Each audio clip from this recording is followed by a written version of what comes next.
Sky Pirates of Equestria, Phoenix Flight, by Aquaman, and read by Goombasa. Part 1. Captain Salt of the Earth of the Royal Equestrian Aeronautical Navy was, by his own declaration, not a pony to be trifled with. Despite the ignoble cause of having been born an earth pony, he had always longed to travel the seven streams like the sky sailors of yore, braving dangers of airship flight and proudly carrying the princess's flag to any place that might direct him. In his adulthood, that dream translated into a fierce sense of loyalty in his duties towards the equestrian monarchy and his vessel, the RES Corona, as well as an intense loathing for anything or any pony that might seek to threaten either. And he had dealt with many such things over the span of his illustrious career in the Navy. Dragon attacks, rogue phoenixes, griffin raiders, and more than a few nasty tribes of cloud gremlins. Among all his adversaries, though, there was one that never failed to set his blood boiling, that he always swore to do everything in his power to eradicate, that even now forced his teeth to clench and his eyes to narrow as the syllables of their despicable names slithered across his mind. Pirates. The scourge of the skies, the stain on Equestria's noble flag, the thorn in the side of every captain to ever lift a spyglass to his eye and see the perverse design of a skull and crosswings waving in the distance. They were, without exception, a vicious and contemptible lot, unsightly, uncouth, and disposed of even the slightest sense of honor, common morality, or personal hygiene. They were bloodthirsty brutes that would seek to pollute the skies with their presence as far as their ragtag floating tubs could take them, and he had sworn an oath to the princesses that he would hunt down, capture, or kill, not necessarily in that order, any and all of them that he could find. So even as the prow of his schooner skirted the tops of twilight clouds and the orange crescent of the setting sun slipped behind the port bow, he still stood watch on the Corona's fossile by the base of her bowsprit, idly watching his pocket watch and waiting for nightfall to stretch the shadows under the mainsail all the way over the top of the deck. When the moon was out, the pirates were about, and he would fall from the heavens with his ship and all his crew before he let the likes of them take it from him. The second hand ticked forward to cover the tiny golden 12 at the top of his watch, and the delicate patter of horseshoes on wood behind him broke his concentration. Salt turned his head slightly and watched as Diamond, his chief steward and newfound confidant, made her way to his side, her violet mane tied up in a neat bun behind her head, with only a single stray strand hanging past her snow-white horn and over her eyes. Neither of them acknowledged the other's presence beyond a simple nod and a half-smile on his part, but her mere proximity was enough to make the captain feel at ease. Diamond seemed to have that effect on most of the colts in the crew. It was one of the reasons she'd fit in so well, even after only 2 weeks on deck. "Still on guard, Captain Salt," she said, following his gaze with her own, and smiling to herself as if the question were her own private joke. "Never off, Miss Diamond," Salt replied. "A skyship captain never sleeps." "And a watched sun never sets, darling," Diamond gently reminded him. "We haven't seen tip nor tail of another ship since we left Monaco. Do come inside, it's getting awfully chilly." Salt snuck a glance over at his companion and smirked. He'd probably be cold too if he were wearing a silky midnight blue dinner gown instead of his captain's vest and jacket, though he had to admit the dress did fit her slender form in quite a ravishing way. "Don't worry about me," he said in response. Diamond cocked her eyebrow and walked around Salt's front, brushing her tail under his chin before heading back in the direction she had come. "Who said I was worried about you?" she called back just before descending the stairs to the top deck. Salt made no attempt to hide his smile this time, and with only a small bit of reluctance, he turned on his heel and followed the lady's lead. The top deck of the Corona wasn't very crowded at this time of night. In fact, aside from the Pegasus in the crow's nest and the cabin colt swabbing the deck beneath, it was completely empty. That suited Salt just fine. He'd been meaning to manufacture just such an opportunity to spend some time alone with Lady Diamond, and he couldn't have asked for a better night for it. There was a steady breeze from the east, a full moon on the rise just barely visible behind the captain's quarters on the stern, and a few pinpricks of light blooming overhead in the sky-stained creamy shades of pink and gold. It was perfect. She was perfect. And tonight he intended to make it known to her how perfect she made him feel. "May I suppose you put on that dress to impress me?" he said as they passed by the midsail mast. The corner of Diamond's mouth twitched up, and Salt could have sworn he saw an extra swing in her hips over the next few steps. "If it pleases you," she answered, giving a polite nod to the cabin colt as they passed him by. Salt thought he felt the deckhand's eyes dart towards him under the shadowy brim of his hood, but as soon as he glanced back, the colt's attention was on his work again. "Would it please you to know that it worked?" he asked once he reached the door to his quarters. Diamond paused, her hoof half raised to the knob, and gave him a look that said far more than any of her words that followed. "It may," she said. She raised her hoof the rest of the way to open the door, and suddenly Salt couldn't take it anymore. With the confidence befitting of a sky captain and a gentle stallion, he lifted his own forehoof and wrapped it around Diamond's, gently pulling it away from the door and towards the breast pocket of his jacket. "Miss Diamond, I don't wish to be obtuse about the matter, so instead I'll be blunt," he said, watching her face closely for any sign that she wasn't catching on to his intent. So far, so good. "You inspire me," he went on. "You represent everything I strive to protect in my service to Equestria. Honor, dignity, elegance, beauty." "Oh, stop it, Salt," she replied, though with a playful air that filled him with even more conviction. "No, you are beautiful," he said, "and I won't stand for another day of pretending otherwise." Diamond's eyes were watering. She didn't know what to think or how to feel. He hadn't felt this alive in years. "Lady Diamond," Salt said. He could feel his heartbeat now, hammering against his ribs in complete opposition to his outward composure.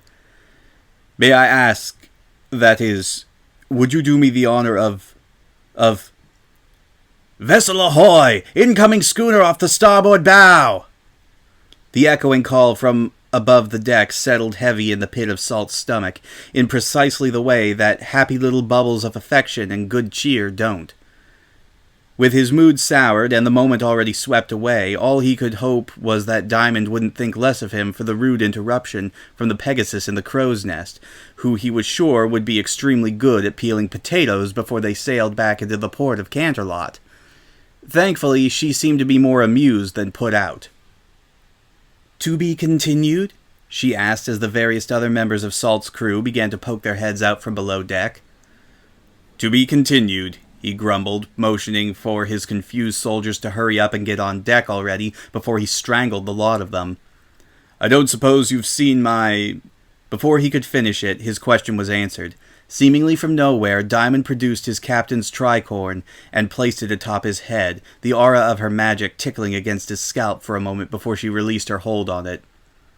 "Did you steal this from my quarters?" he asked, his voice high and breathy, as if he were on the verge of laughter. In response, Diamond smirked again. "Among other things," she answered with a wink. Before he could tease her back about what that was supposed to mean, she placed a hoof on his shoulders and turned him towards the starboard side of the ship, where most of the crew had already gathered. After allowing himself one more moment to let out a sigh and mope, Salt straightened himself up and strode towards them, the crowd parting for him as he made his way forward. By the time he reached the railing, the telltale flap of wings above him had announced the arrival of the lookout. Wordlessly, she handed him her spyglass and pointed towards a misshapen brown mass on the horizon, about half a mile away and maybe 200 yards lower in the sky. Balancing the glass between his hooves and bracing his wrist on the railing, he lifted himself up on his hind legs and sighted down their target. "One of ours, sir?" the soldier to his left asked. "Moving too slow," the lookout said with a shake of her head. Her head and most of her face was covered with a dark gray hood meant to keep out the cold, but enough of her eyes were visible to make it clear that she was concerned. "And she's not flying our colors either." A familiar flame lit in Salt's heart, and as he tilted the glass up towards the top of the other ship's main mast, it only grew larger. Maybe tonight wouldn't be a complete loss after all. A few tense, electrifying seconds passed as he tried to get a good view of the symbol patterned on the vessel's solid black flag, and soon enough he finally got it. A gust of wind stretched the banner out for a splitting moment, but by the time it flattened again, Salt had seen all he needed to see. The bone-white design of an equine skull, imprinted over two skeletal Pegasus wings crossed into a V. "No," Salt said, snapping the glass closed as a smile spread across his face. "No, she is not." He slapped the glass back into the lookout's chest and turned to his first mate. "Kill thrust and put us on an intercept course," he said. "We'll broadside the scoundrels before they even realize we're coming." The first mate, taken off guard by the sudden order, fluttered his wings and cleared his throat. "Captain, you sure that's a good idea?" he asked. "We got a lot of valuable cargo on board, and, well, chasing after pirates doesn't seem like a good way of protecting it." Salt rolled his eyes and gestured back towards the pirate ship. "There's no movement on deck and no forward lights. They're sitting ducks. Or they're laying a trap." "A trap that another of the princess's vessels may not be as prepared for," Diamond commented, her eyes darting around the ship as the crew members who hadn't spoken up sheepishly avoided her gaze. As far as Salt was concerned, he might as well have had Celestia herself tell him to go forth and conquer, and with an extra hint of pride in his voice, he repeated his order to the first mate. After glancing back and forth between Salt and Diamond, he let out a sigh and nodded to the lookout, who took wing up to the quarter-deck and landed by the thick-bearded unicorn manning the rudder. A few whispers and an incredulous look later, the navigator confirmed the order with a shrug and yanked back the biggest of many levers planted in the floor next to the wheel. Immediately, the magical force field propelling the ship, a constant hum outside the ship's hull that every member of the crew had grown accustomed to filtering out, sputtered and shut off, leaving the whole ship swathed in unnatural, unnerving silence. The residual levitation enchantments would keep them afloat long enough to sneak up on the pirate vessel, and the massive cloth sails overhead that funneled energy from the sun into the propulsion spells would function well enough to steer them in close enough for an attack. It was a classic pirate tactic, and now Salt had a perfect opportunity to use it against them. The irony, he thought to himself with a chuckle, could not be overlooked. "Bring us to port," he muttered to his first mate, trusting him implicitly to spread the order around to the crew. Sure enough, it wasn't but a few moments before the sails swiveled and the deck slanted slightly, down and to the left, each colt on deck manning a rope in the rigging in order to swing the Corona into a gentle descending arc around their target's stern. The pirate vessel made no change in its plodding course, and showed no signs of life on deck. In fact, if you'd asked Salt about it, he'd have given you long odds that the ship would even stay afloat long enough to be attacked. Greasy black burns and pockmarks from cannon fire marred the rotting hull, and whatever parts of the sails weren't full of holes looked to have been darned out of ratty blankets and old socks. They might as well just ram the beast, cleave it clean in two, and be done with it. Still, though, there were standards to aeronautical warfare, and even an encounter with a lowly pirate ship demanded that Salt stick to them. "Level out and maintain speed," he ordered as they pulled up alongside the plodding vessel, their hulls faintly crackling and the outer fringes of their propulsion magic began to mix together. "Man starboard guns, load to disable and wait for my command." Like clockwork, 6 ponies tied down their lines and peeled off from the rigging, spreading apart so that each one could operate one of the sleek iron cannons slotted into gaps in the starboard railing. A few adjustments and impromptu calculations later, all 6 cannons were primed and aimed at the pirate ship's main deck, where they'd tear through the mast and shatter the contact shield around the hull, leaving the vessel dead in the sky. Another round after that, and there'd be nothing but sawdust left to bury. A feminine sigh drew Salt's attention away from the pirate ship and towards the mare by his side, who was gazing at the scene around her with girlish excitement sparkling in her eyes. "Is this really how you deal with pirates, Captain Salt?" she asked in a low, enraptured whisper. Salt cocked his brow and straightened out his stance. "You're about to find out, Miss Diamond," he said. He turned back the other way towards his first mate and met the stallion's eyes, then faced himself forward and nodded. "Fire!" In perfect royal form, the 6 starboard cannons fired as one harmonious mass, the barrage of sound rolling over the deck like a pearl of thunder from a vengeful god.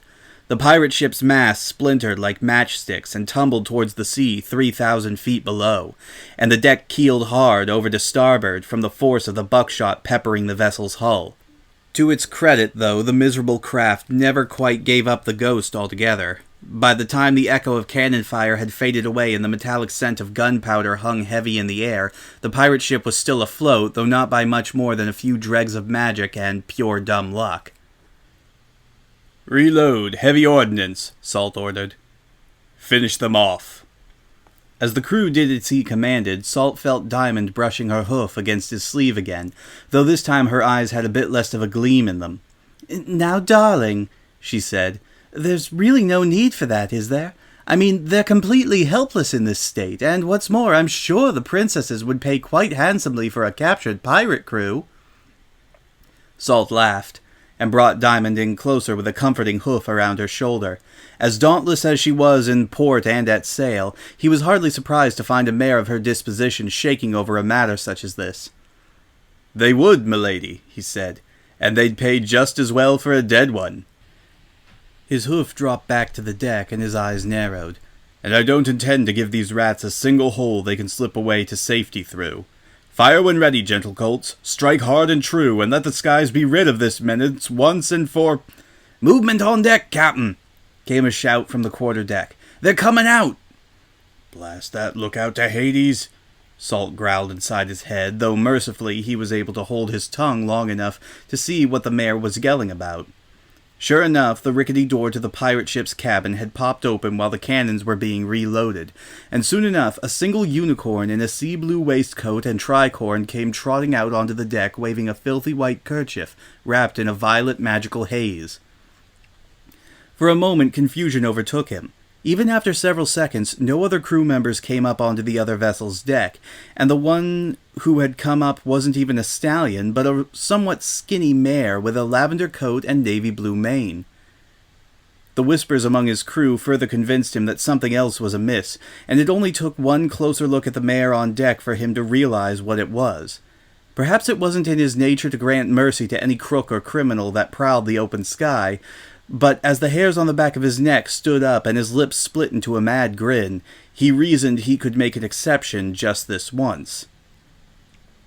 After all, it was his policy in normal circumstances, and this certainly was no normal pirate. "Prepare a boarding party and put her in chains. Keep her unharmed if you can," he told the first mate before turning to Diamond. "I ought to take your advice more often," he added with another laugh. "I've been looking forward to this day for a long time." Diamond returned his sentiment with a toothy smile, and Salt watched with glee as a hastily organized squad of infantry extended long planks of wood over the gap between the two ships and boarded the other vessel. True to form, the pirate on the opposite side of the chasm didn't seem bothered by the intrusion. She even managed a jaunty wave up to the captain before 2 pairs of cuffs closed around her ankles and a chain tightened between each one. What she lacked as far as the appearance of a pirate went, she certainly made up for in the ego of one. Beneath their roguish, disagreeable facades, they were all the same, Salt mused as the unicorn mare was forced to abandon her ship and follow his soldiers back across the planks. All bluster and bravado, with not an ounce of substance to be found once they finally realized that they were in over their heads. "Miss Twilight Sparkle," he said as one of the pirate captain's who's finally touched down on the Corona's deck. "Thank you ever so much for joining us. I must say, it's truly a pleasure to make your acquaintance." Now that she was closer, Salt could see a bit more clearly the scruffy, disheveled vagrant he'd been expecting to find aboard the wreck of a ship. The boots covering Twilight's hind hooves were stained and peeling apart, and her waistcoat hardly fit her at all, misshapen and lumpy as it was along her back and sides. Even her tricorn looked ragged, a relic of too many fights in backwater taverns, and too many skirts on the verge of a painful, well-deserved demise. And yet she still had a spring in her step as she was brought before Salt, even going so far as to bow her head like a servant facing a saddle Arabian sultan. "Captain Salt of the Earth, I presume?" she said, lifting her head again with a look of passionate intrigue twinkling in her eyes. "Believe me, sir, the pleasure's all mine." On the outside, Salt maintained his composure, but inside his head was reeling with laughter. If this mare thought flattery or seduction would buy her freedom, she was sadly mistaken. "You've heard of me?" he asked, already trying to guess which feature the filly would latch onto first. His chest? His flank? Stars above, the gleam of nobility and compassion in his eye? "Oh yes, of course. I've read all of your books." Or that. Perhaps the illiterate, disease-ridden pirate would latch onto that first. "You've... beg pardon?" he stuttered, struggling and failing to keep his tone level. Some pony had read his books? And that some pony was a moon-damned pirate? Are you kidding? I've had a copy of Flying Without Wings on my bedside table for ages, and your textbook on battle tactics and aerial maneuvers is a classic, really underappreciated in its field. Not to mention, your contributions to Skyfaring Monthly are the only things worthwhile in any of the back issues. "Well, Salt was unaccustomed to being at a loss for words, but that was precisely the position he found himself in as Twilight beamed up at him with all the enthusiasm of a bespectacled scholar meeting her lifelong hero. That feeling didn't sit well with him at all, and his mood about the whole ordeal only worsened once Twilight kept talking. "And I must say, I never expected a hoof like yours to be so gifted with prose as well," she said, the crook of her smile taking on a more mischievous tilt. "Of course, I suppose I should refer to you as E.L. Flames if I'm going to spout off about your more lascivious works, but for a grizzled old sky captain, you certainly have quite the romantic flair." "That's enough out of you, pirate!" Salt yelled, the pinkness in his cheeks only partially due to the volume of his voice. Twilight started as if he'd struck her, and silence reigned over the deck as she spent a few moments seeming to consider something she'd just heard in Salt's outburst. Whatever she'd noticed, though, she soon evidently decided it wasn't that important. Her stormy violet eyes cleared up again, and her lips bent down in a slightly offended frown. "Just passing on a compliment," she said. "There's no need for name-calling." After a few deep breaths and another moment taken to smooth out his nerves again, Salt responded with an air of practiced indifference. "Why should I call you anything else? That's what you are, isn't it?" He pressed his lips together and paused for a moment, spitting out his next word as if it left a bad taste in his mouth. "Pirate." Twilight shrugged. "I prefer extra-legal entrepreneur, but I've heard worse." "Like thieving, irreverent thug?" Salt growled. Twilight bit her lip in thought for a moment, then she gave a quick nod. "Yep." Not without a fair bit of surprise in his tone, Salt tried again. "Chaos incarnate?" "Mm-hmm." "The she-devil of the skies?" Now she was smiling, a giddy little gesture that would have more benefited a school filly caught with her hand in the cookie jar than an internationally wanted criminal. "Always thought that one was kinda cool." "Scheming, sniveling spawn of the 9th level of Tartarus?" "Well, huh." Twilight's eyes drifted off towards the sails, and her brow knitted in stymied concentration. "You know, I think that's a new one, actually." "Whatever name you go by, the fact remains," Salt interrupted. He had little patience for backtalk from even his editor, let alone a wanted criminal. "You are a pirate and a transgressor of equestrian area-time law. Do you deny it?" Twilight's smile returned, and her cheeks went a little pink, and Salt's blood began to boil. "Guilty as charged there, I suppose," she said as she threaded the corner of her lip between her teeth. "No matter," Salt told himself. "She'll be singing a different tune once she's on the dark side of a dungeon door." "Then by the power vested in me by their royal highnesses—" Salt trailed off in mid-sentence and leveled a fearsome glare at his captive, who up until that point in his spiel had been mouthing along with every word he had said.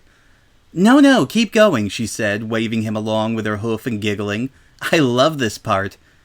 In retrospect, saying that his blood was boiling may have been an undue exaggeration. If that had truly been the case, he wouldn't have much liquid left in his body by now. "Luna and Celestia," he eventually went on through gritted teeth, "I hereby place you under arrest for the crimes of coercion, extortion, treason against the high crown of the highest degree, and aeronautical piracy. You will accompany us back to the port in Canterlot, where you will be imprisoned, tried, convicted on all counts, and sentenced to spend the rest of your wretched life in a very small cell behind some extraordinarily thick steel bars. Is that clear?" Twilight rolled her tongue around in her mouth, appearing to think things over for a moment. She finally said, "Yeah, I think I'll pass." A quiet murmur of surprise drifted up from the gathered crew, and in Salt's eyes, Twilight's purple coat flushed a violet shade of red. "Excuse me?"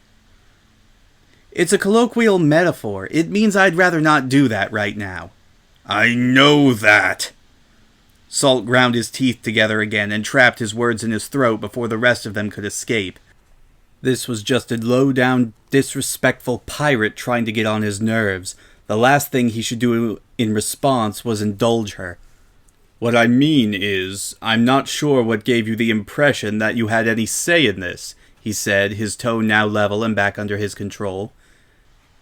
Well, according to Article 14-3A of the Equestrian Constitution and the bylaws of the Equine Griffin Coalition, intercontinental waters and skies are both considered diplomatic safe havens, wherein reasonable cause must be presented and notarized by executive mandate before the forcible boarding and or occupation of an extra-national vessel can occur, Twilight replied.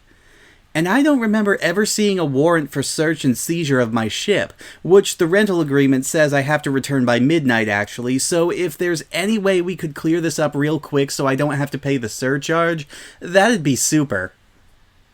The whispering from the crew was even louder this time, possibly due to the fact that a pirate had just recited seemingly from memory something most of them weren't even capable of reading. By now, though, Salt had picked up on her strategy. It was a clever one, he had to admit. Rile him up through any means necessary, enrage him to the point that he would do something stupid or lower his guard, and leave her an open chance to take to her heels and make a break back to her ship. But as quick-witted and well-read as this particular buccaneer made herself off to be, she could only have the upper hoof here if Salt allowed her to. Now that he had his emotions in check, he fancied it time to return her infuriating favor.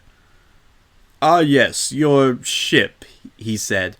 "The one you presume you'll fly off into the sunset to live for another day of pillaging and debauchery?" "Something like that. I'm flexible."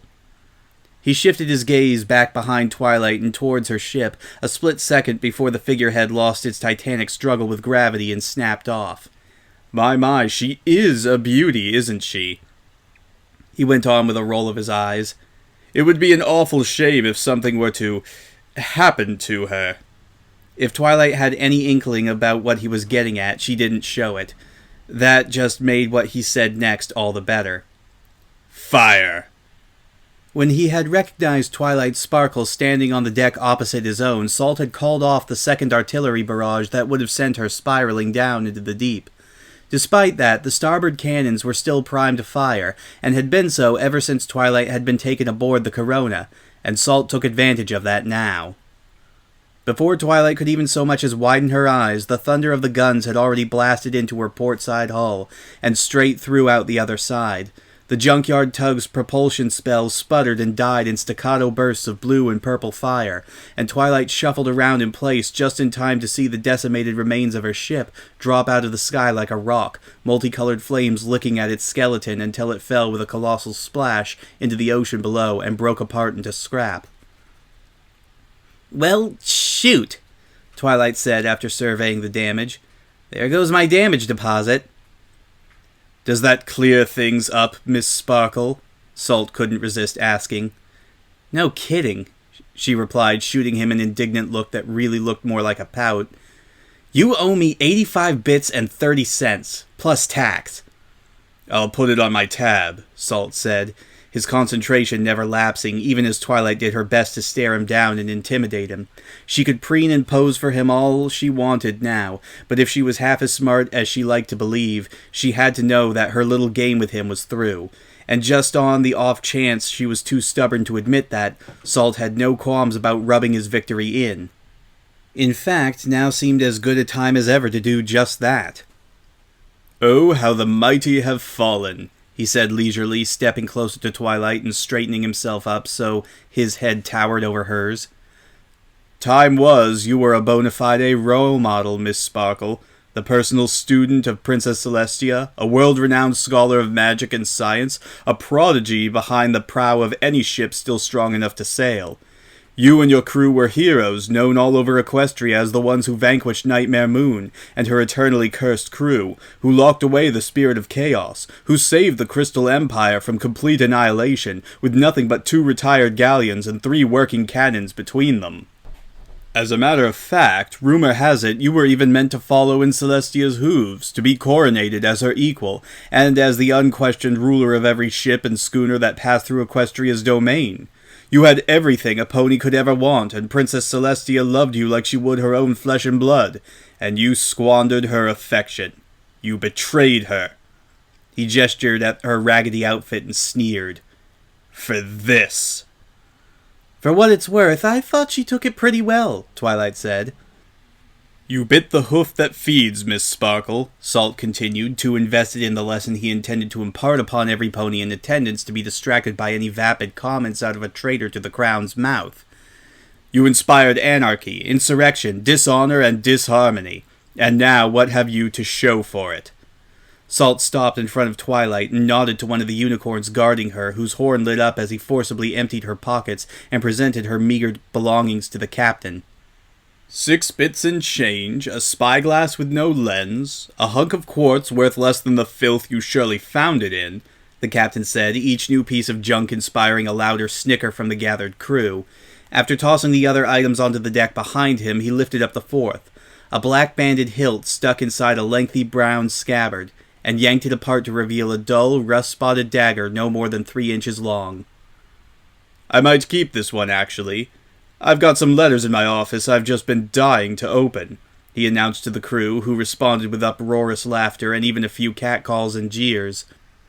They'd all bought what their captain was selling, as Twilight almost certainly had as well, given her steadily warming glower. Simply incredible, Salt said, shaking his head as he placed himself mere inches from Twilight's shackled forelegs.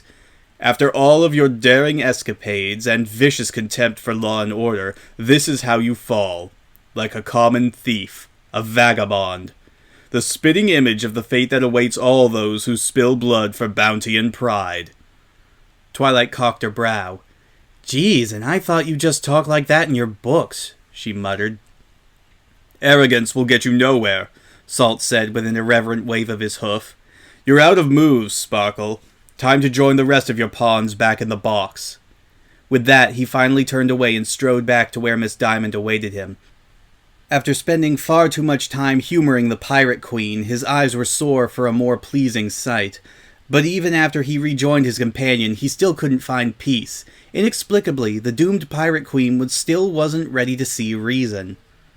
And I repeat, Captain, she called out, as he greeted Lady Diamond with upturned lips that soon reversed their course. I'll pass. You'll what? He snapped at her, once again unable to keep his frustration at bay. Oh, for pony's sake, she snapped right back. It's really not that uncommon of an idiom. For a few precious moments, Salt was actually dumbfounded. Would he have to chain her up in the Canterlot Caves himself before it occurred to her that she didn't have the upper hoof here? I'm not sure if you're aware, Miss Sparkle, he said, each word spoken slowly and deliberately so he'd have a better chance of beating them into her skull. But you have no other choice. You're outnumbered and outgunned aboard my ship, and what's left of your ship is in pieces 1/2 mile below us. The only place you'll be going anytime soon is with me, to Canterlot, to stand trial and face justice. And you plan on flying me there yourself, on this ship of yours? She asked. That's correct, he said. Now mind your tongue for Celestia's sake, or you'll pass that time tied to its jibboom. As he probably should have anticipated, Twilight didn't listen. So tell me, Captain, she said, her glare intensifying with every word, just how many ponies here can sail this vessel over 300 miles of torrential trade winds and unpredictable storm fronts? Salt ground his hoof against the bridge of his nose, then stepped forward to answer her, at the same time motioning for one of his unoccupied deckmates to go and fetch some rope. Myself, for one. And your navigator for 2, of course. But besides that, among all these soldiers and all your crew, any pony?" Twilight looked around the deck as the rest of the crew, and heard no replies from Salt or anyone else. The irritation and desperation drained from her face, and had her hooves been free to do so, Salt wondered whether she'd have started stroking her chin. "Huh. That's interesting." Her eyes flicked over to Salt again, then darted up towards the quarterdeck, where the lookout and the navigator still stood watching over the proceedings below. "That's very interesting." Salt's body was at war with his mind. His brain was quick enough to understand that something bad was about to happen, but his limbs moved as if they were underwater, as if some intrinsic part of him refused to believe that he'd somehow let Twilight get a step ahead of him. It was a split second of hesitation, and it turned out to be a moment he couldn't afford to lose. He whipped around to shout up to the navigator, but his warning died in his throat as soon as he reached it.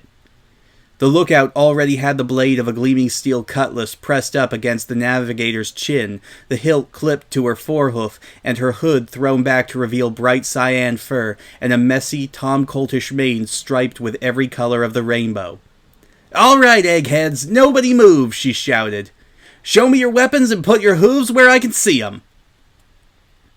The jolt of shock in Salt's chest set every hair on his body on end, but only until he swallowed away his suddenly dry mouth and forced a neutral expression back onto his face. He had to set a proper example for his crew. If they saw him lose his composure, the safety of everyone on board could be in jeopardy. Besides, they were doing a fine enough job losing their heads and shouting up a storm without any input from their captain. "She's a pirate?" a soldier yelled. "That's impossible!" shouted another. "I thought she was an astronomer," one of the starboard gunners despondently wailed. "I'm a mare of many talents," the lookout, or rather as Salt now remembered from the latest naval dossier on equestrian pirate activity, the infamous aerial ace Rainbow Dash, said over the clamor of the crowd below her. The navigator yelped and tried to wiggle his way out of his captor's grip, and she silenced him with a hearty shake and a gentle reminder of the razor-sharp sword balanced next to his jugular. "Now back off and shut up before Sparky here gets a crash course in skydiving." Given how quickly Miss Sparkle had become far more trouble than she was worth, Salt briefly considered cutting his losses and bargaining for a peaceful parting of the two parties, but the faint smile playing across Twilight's face was all the convincing he needed to stand his ground. So she'd managed to slip a spy into his ranks. In the grand scheme of things, that changed nothing. He was the captain of the RES Corona, and captains in the Royal Equestrian Aeronautical Navy did not negotiate with pirates. "Well, soldiers, you heard the mayor," he barked, sweeping his hoof towards the loosely assembled squadron behind him. "Form up and present arms!" Salt's order was enough to collect the crew's attention and force them into an uneasy, perplexed silence, but after a bit of shuffling and mumbling, the stallions he'd been talking to caught on to his meaning. In one coordinated movement, the horns of a dozen unicorns flashed as they pulled iron and wood-crafted pistols from holsters strapped to their legs and aimed them up at the two ponies grappling behind the ship's wheel. Rainbow Dash gritted her teeth and pulled her prisoner closer, but Salt could see well enough in the size of her eyes that she was feeling a little less confident than before. "Okay, for the record, not exactly what I meant by that," she said, her voice steady but graced with a higher, more girlish pitch than last time. Both Salt and Rainbow now looked towards Twilight, who was seemingly too busy testing and examining the chains around her hooves to have even noticed the recent turn of events. Once Rainbow cleared her throat a couple of times and frantically hissed her name, she turned her attention back to the soldiers pointing huge and extremely deadly weapons at her friend, which finally prompted her to respond. She said. "Any more parlor tricks I should know about, Miss Sparkle?" Salt asked. Behind him, Diamond coughed and fiddled with her mane, her horn gently glowing as she prodded an elaborately styled coiffure. "Funny you should ask," Twilight responded, her gaze directly at the gun-touting soldiers rather than Salt. "You guys might want to duck." On a normal day, the soldiers might have laughed at a pirate who so boldly tried to assert any authority over them. In this particular matter, though, more than one of them was now of the same mind as Salt. Twilight Sparkle was no ordinary pirate. The entire back row hunkered down and covered their heads with a forehoof, leaving just enough room for another pistol to come sailing through the air just inches from their horns. Salt leapt forward, his intent to keep the gun from getting within Twilight's reach, but soon he saw there was no need. The throw was far too high, and Twilight made no attempt to grab for it. Instead, the weapon tumbled end over end a few times before stopping a yard or so above the ground, its descent brought to a quite sudden stop by a haze of sky-blue light that had sprung from mid-air and enveloped it. Out of the corner of his eye, Salt saw Diamond lift the pistol up to eye level, and in spite of the situation, a mixture of relief and amusement squeezed a smile out of him. "Nice catch, Miss Diamond," he said. Diamond battered her eyes and gave him a warm smile of her own, then spun the pistol around, pulled back the hammer, and leveled it right between his eyes. "Thank you, Captain Salt," she cheerfully replied. Another moment was lost as Salt's mind sluggishly struggled to grasp at what was happening. Once the moment was gone and Diamond had the business end of the pistol pressed up underneath his chin, the puzzle pieces floating around his head finally clicked together to form a very unpleasant picture. "Miss Diamond?" "For what it's worth, I am truly sorry about all this.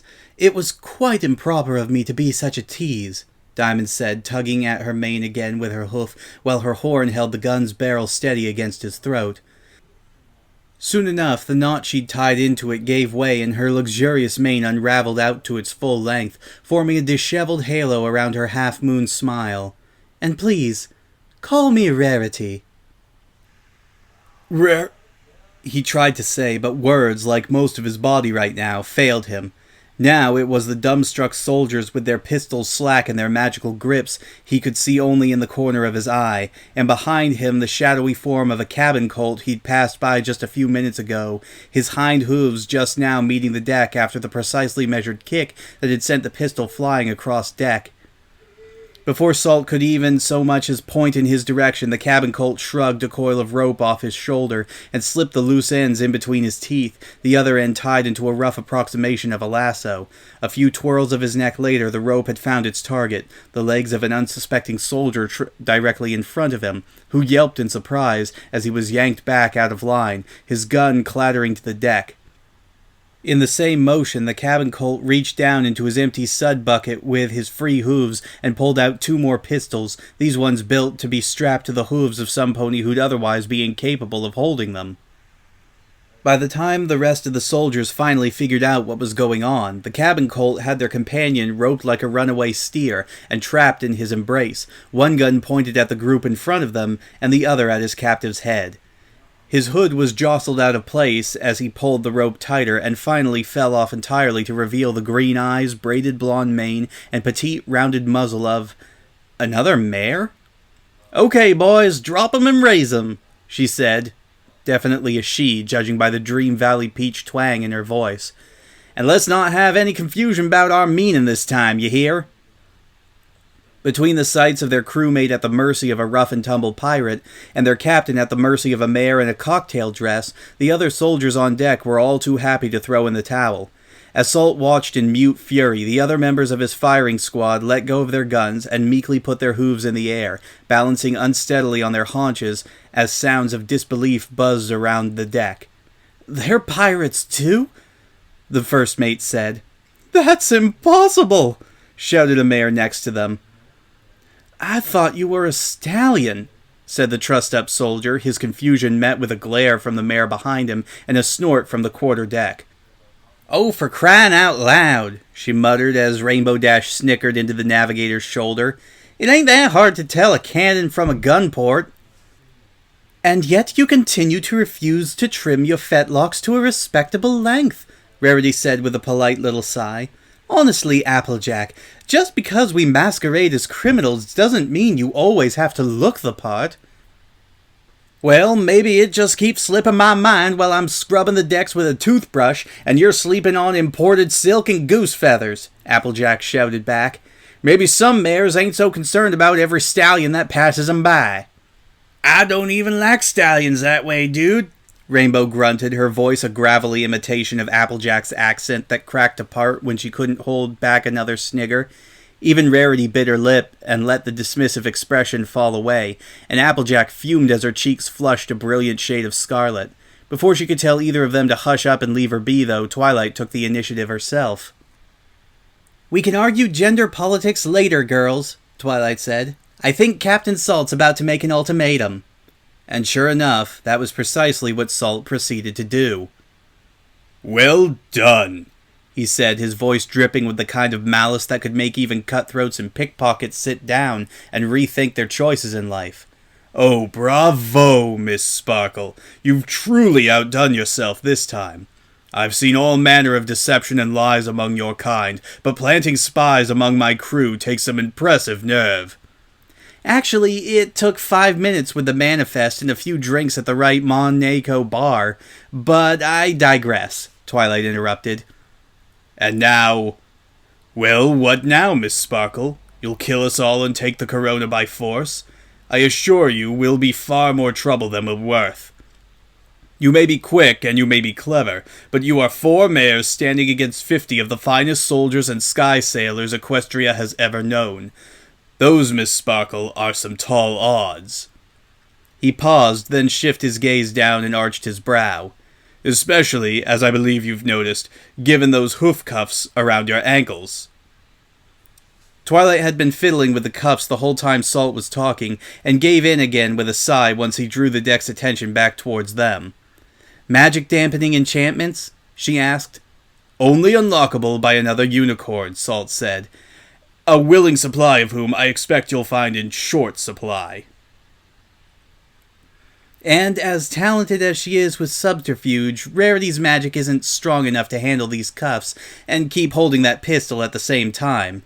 Twilight smiled, and her horn disappeared under the brim of her hat as she dipped her head in a small bow.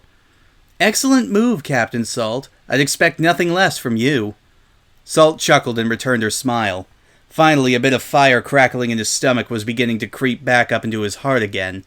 He wormed out of the way of Rarity's pistol, and though she kept it trained on his head the whole time, he took a daring step towards Twilight, and then another. Neither she nor any of her partners in crime did anything to stop him. "You see, Miss Sparkle, you and all your pirate brethren are like gunpowder," he said. "Your sole purpose is violence, your very essence black as night.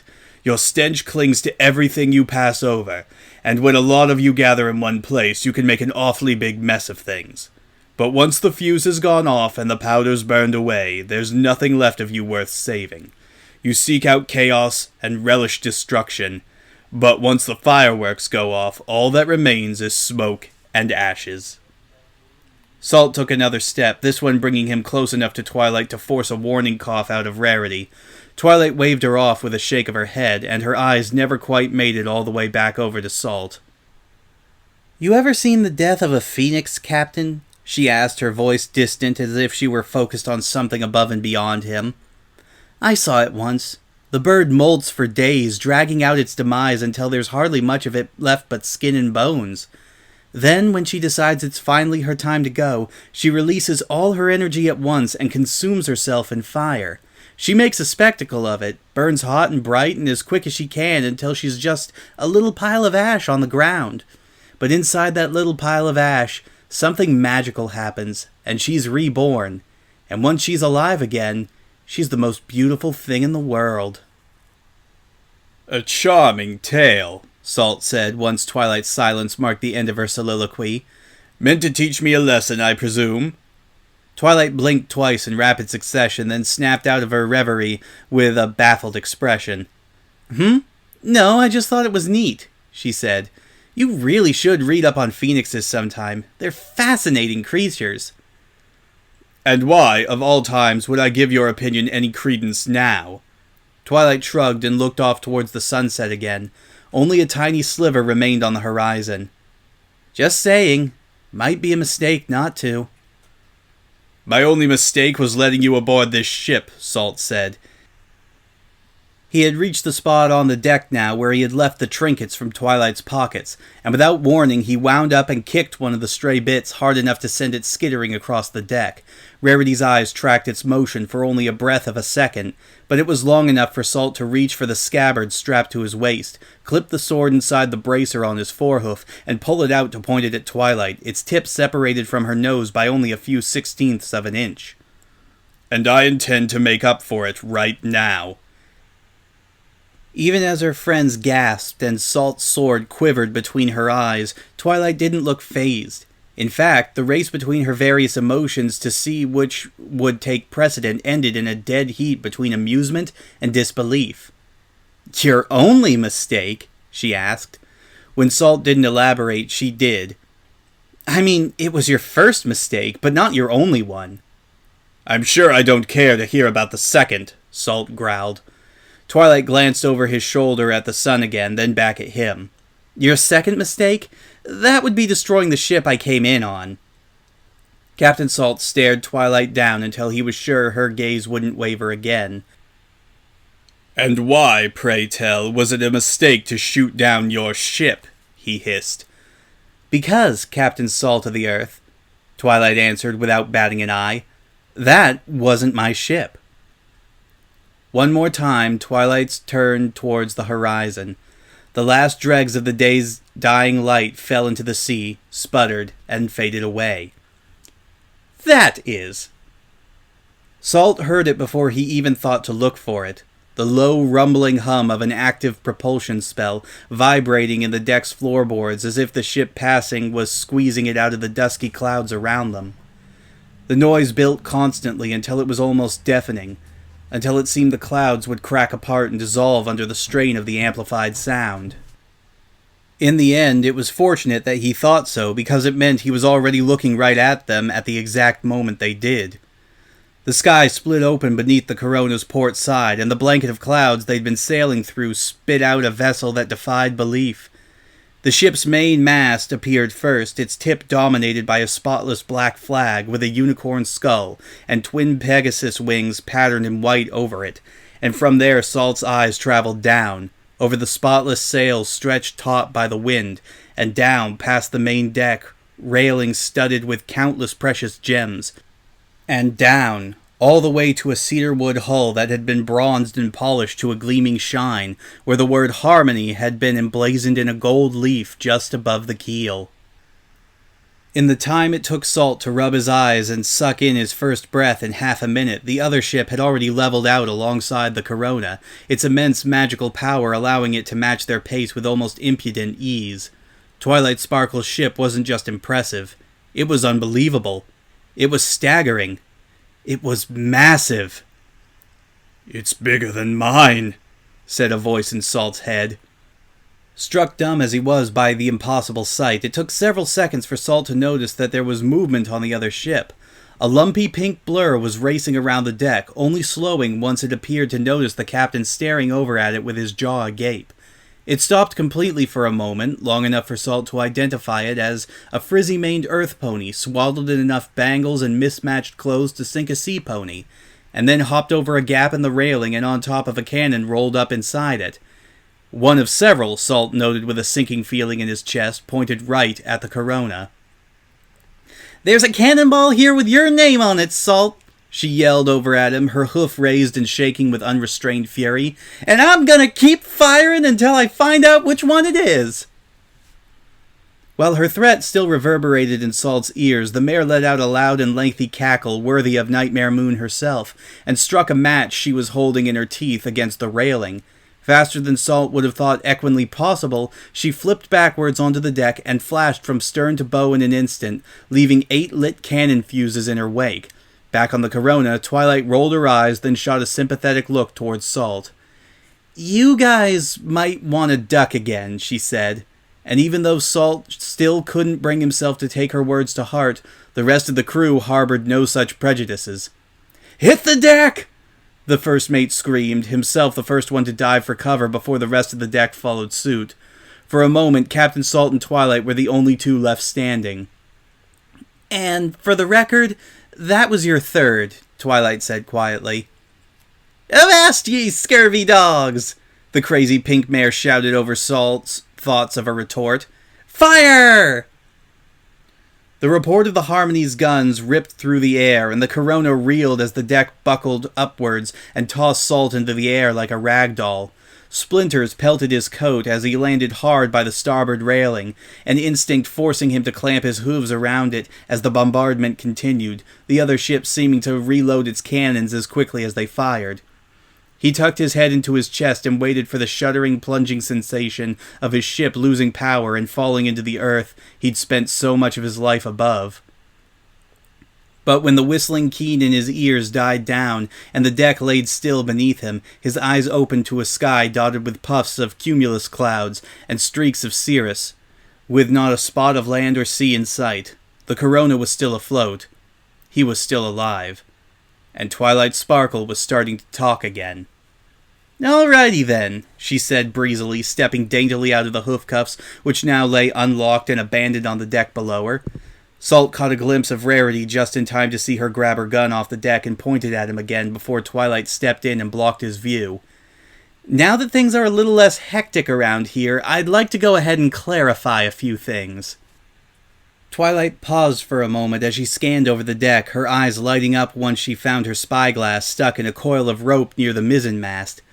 "Despite what you may think, I hold quite a sizable appreciation for the art of shipbuilding, Captain Salt," she said as she stuck the glass back inside her vest pocket, doing the same with her piece of broken quartz once she found that a few yards away. "And you always struck me as some pony who's of similar mind.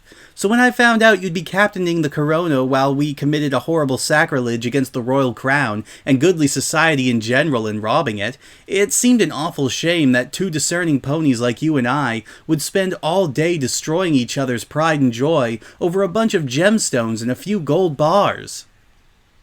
After a few times jogging back and forth across the deck and a tight squeeze underneath a pile of displaced provision barrels, Twilight had completed her collection of the 6 bits Salt had taken from her.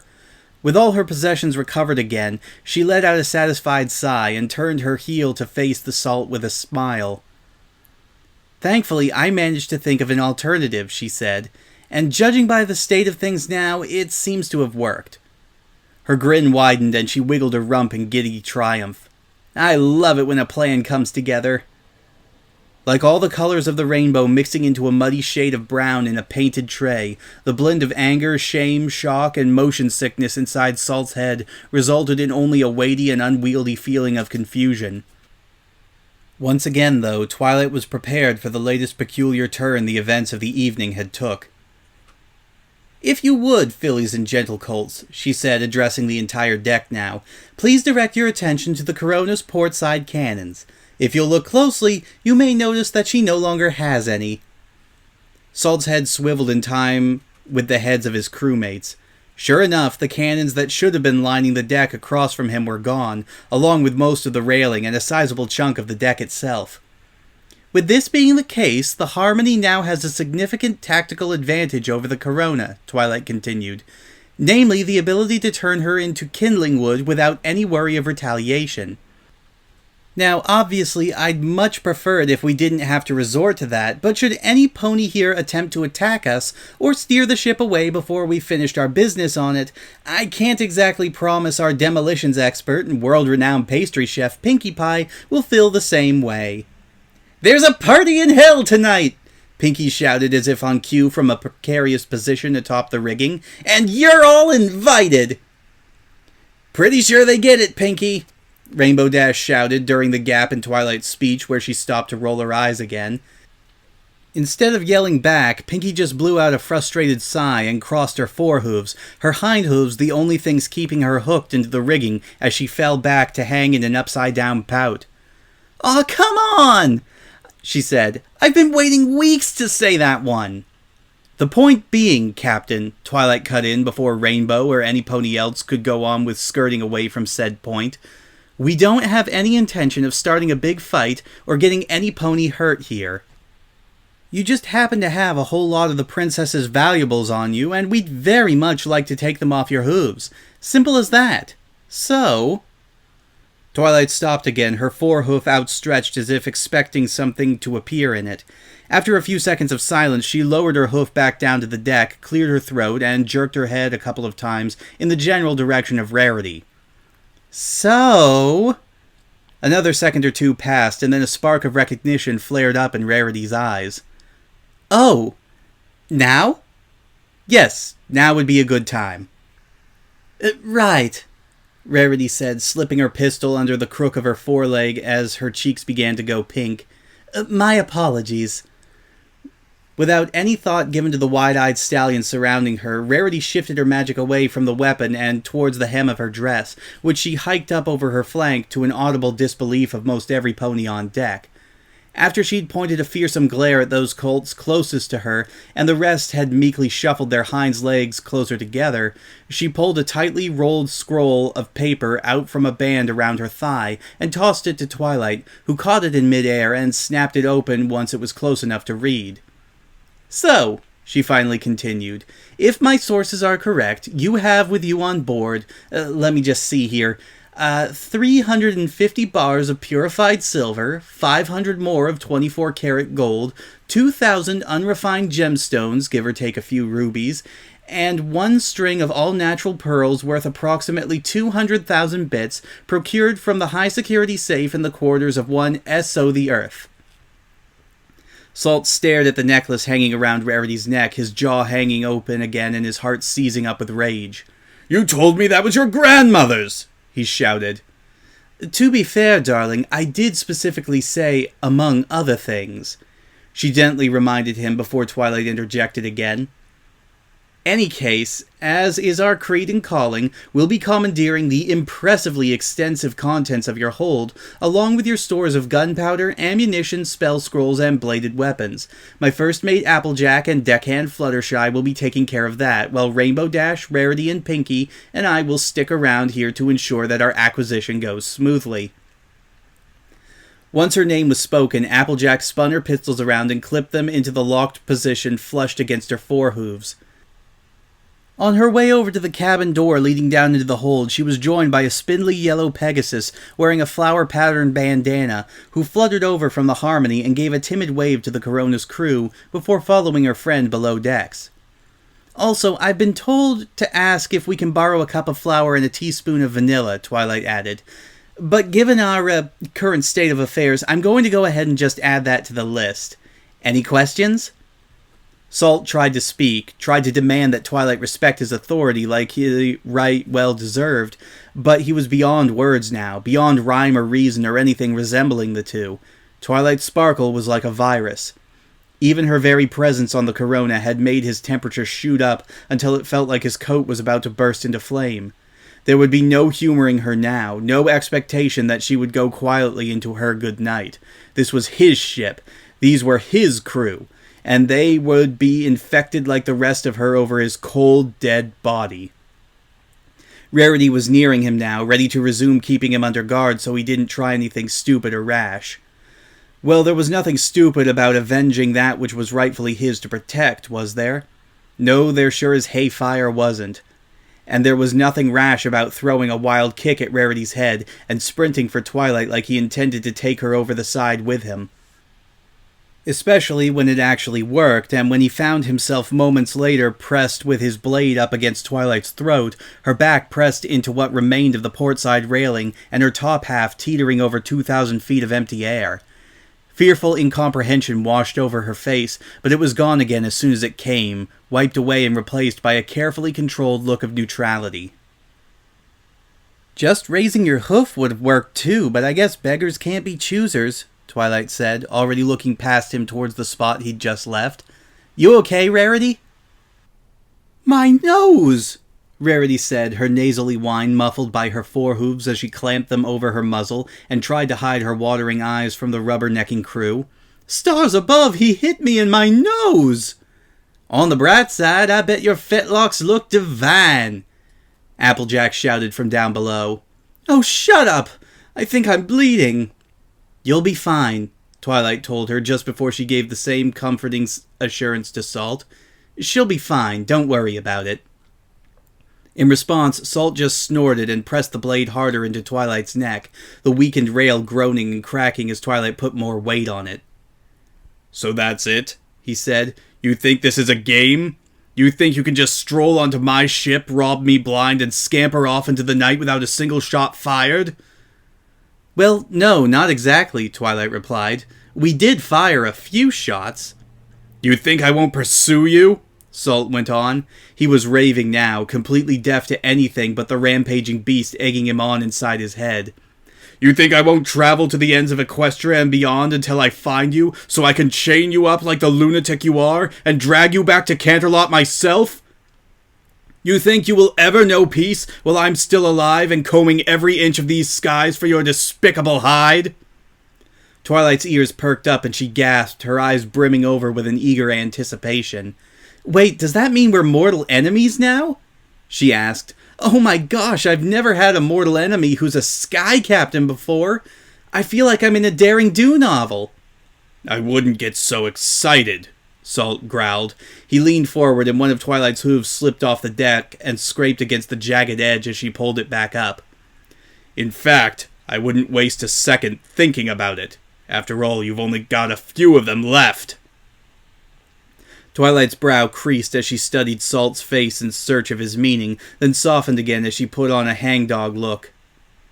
"Oh my goodness, I'm sorry. I get so scatterbrained sometimes," she said.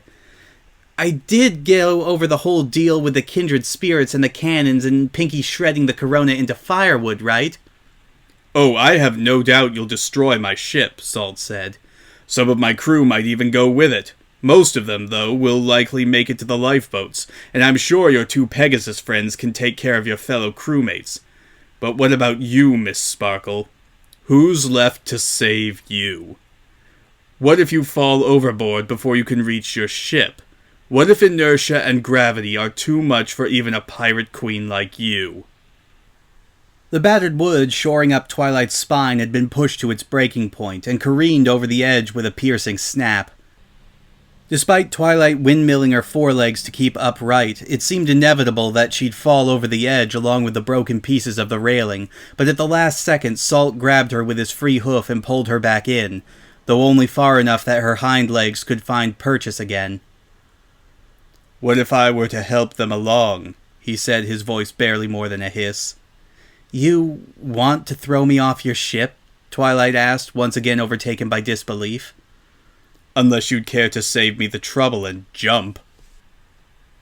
The incredulous look on Twilight's face stuck around for several seconds this time, long enough for her to shrug and straighten up a bit.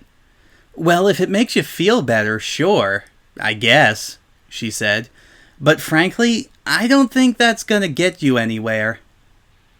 Captain Salt thought back to the cheeky grin he so despised seeing on Twilight's face, and felt his own lips curling up. Two could play at that game, and he was about to win. "We'll see about that," he said softly. He pulled his dagger back from Twilight's throat and sheathed it, then braced both fore hooves on her shoulders and shoved as hard as he could. A gasp punched its way out of her throat, and a moment later Salt was alone on the deck. Fighting back against the urge to puff out his chest and bellow his triumph to the heavens, he leaned forward and looked down. He wanted to see her fall. He wanted to watch as Twilight tumbled backwards and threw her legs out and clawed helplessly at the clouds and floated in midair on her wings. Her huge, purple-feathered Pegasus wings. "Yeah," she called up to Salt after taking a glance back at the brand new appendages sticking out of the slits in her back of her waistcoat. "On second thought, maybe I did forget to mention something." With every rational thought in his head either blocked off or washed away, Salt could only stand by and watch as Twilight ascended back up to the deck and touched down in front of him. He felt a tugging sensation in his stomach and eventually realized it was Twilight's magic undoing the straps on his sword sheath, which then allowed her to separate it from him and deposit it safely out of reach on the rigging overhead. "You're a very talented sky captain, Salt," she said. "You're quick-witted, professional, and loyal to the princesses and your crew, not to mention you have great taste in vessel maintenance and decor. But success? Well, it gave you a bit of an ego.